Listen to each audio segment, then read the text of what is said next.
Normalmente, digerimos los alimentos y los nutrientes pasan al torrente sanguíneo mediante el intestino delgado.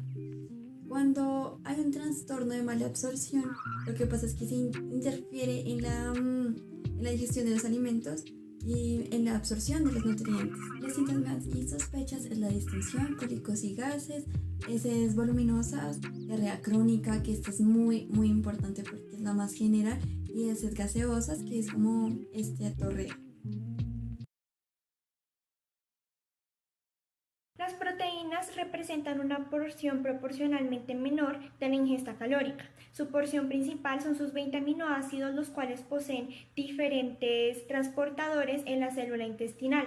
En este caso, la célula intestinal no solo es capaz de absorber aminoácidos, sino que también puede absorber dipéptidos y tripéptidos, el cual le brinda una capacidad de mayor reserva. Dentro de las interacciones fisiológicas encontramos la enteroquinasa, la cual es de suma importancia dado que activa el tripsinógeno a tripsina, un punto clave para iniciar la cascada de funcionamiento de las células pancreáticas. La enteroquinasa es liberada, paso necesario para poder ejercer su acción por los ácidos biliares, un ejemplo más de la interdependencia entre los diversos mecanismos de absorción de nutrientes. Conviene resaltar cómo en condiciones de enfermedad puede facilitarse el proceso de asimilación de los péptidos administrándolos parcialmente divididos en formas de aminoácidos, dipéptidos, tripéptidos o péptidos complejos. Esto constituye el fundamento de las nutriciones elementales, que sería constituido por aminoácidos simples o poliméricas constituidas por péptidos sencillos. El proceso digestivo depende de un conjunto de enzimas, las cuales transforman estructuras complejas como los poliméricos en estructuras menos complejas como los monoméricos y las pasan a enzimas netamente específicas. Para la absorción de estas proteínas pasan a través de la membrana de los enterocitos a la circulación general. Ya en el estómago encontramos la pepsina, que forma la hidrólisis, los polipéptidos y los aminoácidos, que forman la estimulación y la liberación de la gastrina y la colecistoquinina. Ya en el duodeno hasta el páncreas se encontraría la tripsina, la quimiotripsina y la elastasa.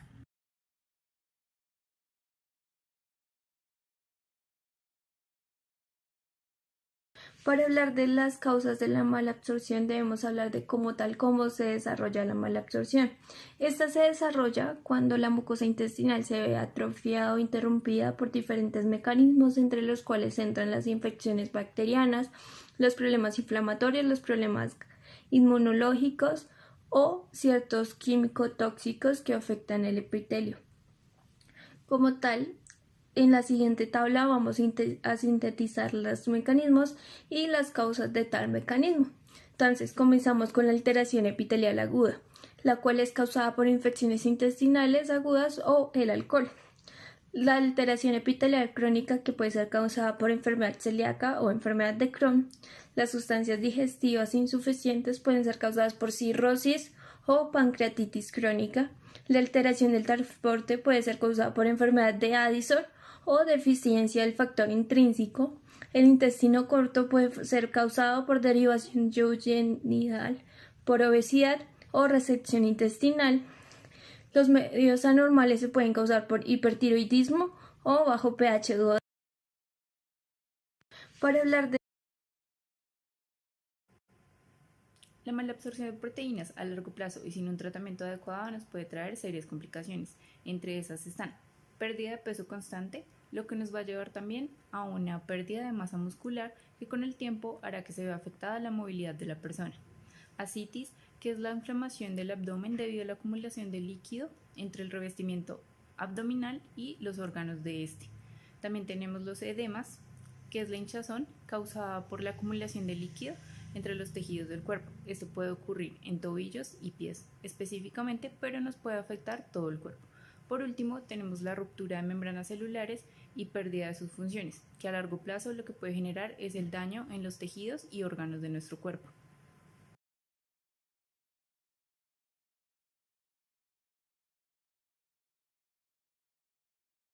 El tratamiento de síndrome de mala absorción depende de la causa, sin embargo se debe tener que la persona tenga buenos suministros de nutrientes con una dieta alta en calorías.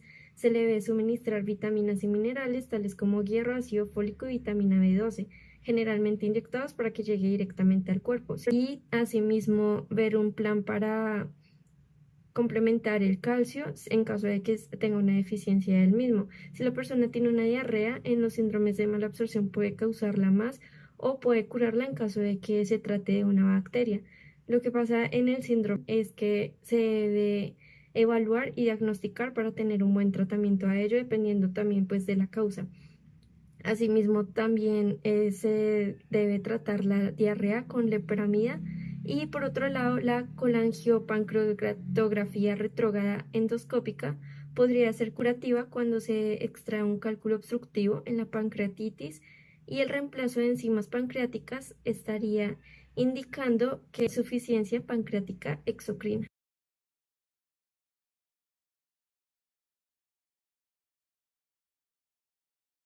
La prueba de Shinjin sirve para determinar la causa de la mala absorción de la cobalamina. Esta es de suma importancia dado que se une a proteína captadora de proteínas en el estómago en un medio ácido. Las proteasas pancreáticas rompen este complejo y se unen a la cobalamina y al factor intrínseco para poder absorberse.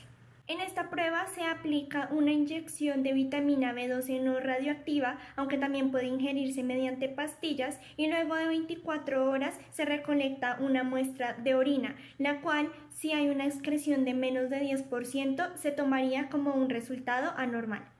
Para la biopsia de mucosas se introduce una sonda con una cámara y unas pinzas desde la boca hasta el estómago para adquirir una muestra intestinal y poderse analizar. Se pueden ver tres tipos de lesiones cuando hay mala absorción dada por proteínas. Las lesiones difusas específicas, que pueden ser debido al déficit de inmunoglobulina o por enfermedad de Whipple. Las lesiones específicas en placa, que pueden ser por gastroenteritis eosinófila, linfomas o presencia de microorganismos como Giardia lamblia. Y las lesiones específicas que pueden ser dadas por esteatodorrea. En términos radiológicos, tenemos varios signos de esta enfermedad: la dilatación, trastornos del peristaltismo, la hipersecreción, que se nota como segmentación, fragmentación y dilución en contraste, engrosamiento y pliegues dispuestos en forma paralela y nodularidad a nivel de los pliegues. Bueno, entonces, en esta imagen podemos ver en el número 1 la fragmentación de las asas, en el número 2 la dilución del contraste y en el número 3 la floculación. Y en esta imagen de acá podemos ver en el número 1 la dilatación, en el número 2 la dilución del contraste y en el número 3 segmentación, terminando con el cuarto, que es la fragmentación. Otras pruebas que podemos realizar son en sangre. Aquí principalmente encontraremos hipoproteinemia, que es la disminución en la concentración sérica de proteínas, y este valor debe ser menor a 6.5 gramos sobre decilitro. Esto principalmente nos va a indicar que existe una mala absorción en las proteínas. También podemos encontrar hipoalbuminemia, que indica que existe una disminución en los niveles séricos de albúmina. Este valor debe ser menor a 3.5 gramos sobre decilitro. La concentración de arginina y citrulina también se analizan en sangre y se correlacionan con la longitud del intestino delgado y con la función de absorción de este mismo. Otra muestra que podemos analizar es la de orina. Aquí lo que vamos a realizar es un test de decilosa. Este test nos va a medir la capacidad de la absorción del intestino y se usa para determinar si el epitelio intestinal es responsable de una mala absorción. Recordemos que la decilosa es un monosacárido que puede ser absorbido fácilmente por transporte activo con sodio, como por difusión pasiva, y que se elimina por la orina. Para esta prueba, el paciente debe presentarse en ayunas, donde se le administrarán 25 gramos de decilosa.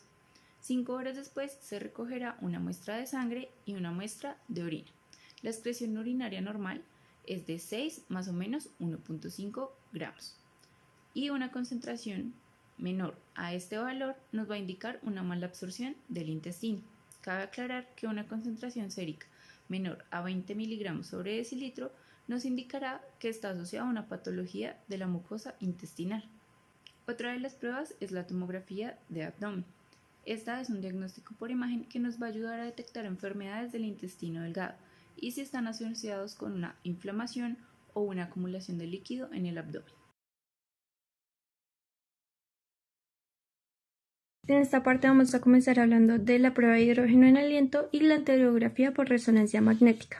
La prueba de hidrógeno en aliento consiste en soplar en un dispositivo que mide y analiza la cantidad de hidrógeno que contiene el aliento del paciente. La primera medición se le realiza en ayunas y posteriormente se le facilita una pequeña cantidad del tipo de azúcar a estudiar, que puede ser lactosa, sacarosa, sorbitol o fructosa, etc., disuelto en agua.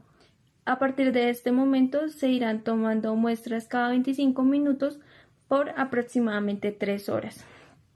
Como tal, la prueba se fundamenta en el hecho de que no existe una producción endógena en el organismo humano de hidrógeno, por tanto, todo el hidrógeno y metano exhalado procederá de la fermentación bacteriana de azúcares no absorbidos en el intestino. Como tal, lo que analiza es que todo el azúcar suministrado se absorba en el intestino y no llegue al colon. Si llega al colon, significa que hay un problema de absorción intestinal, y cuando esto ocurre, se dictamina que hay un problema de mala absorción por el azúcar. Por último, hablaremos de la enterografía por resonancia magnética, que es un estudio por imágenes que produce fotografías detalladas del intestino delgado. Como tal, ayuda al médico a diagnosticar inflamación, sangrado, obstrucciones y otros problemas. No es invasiva y no utiliza radiación ionizante.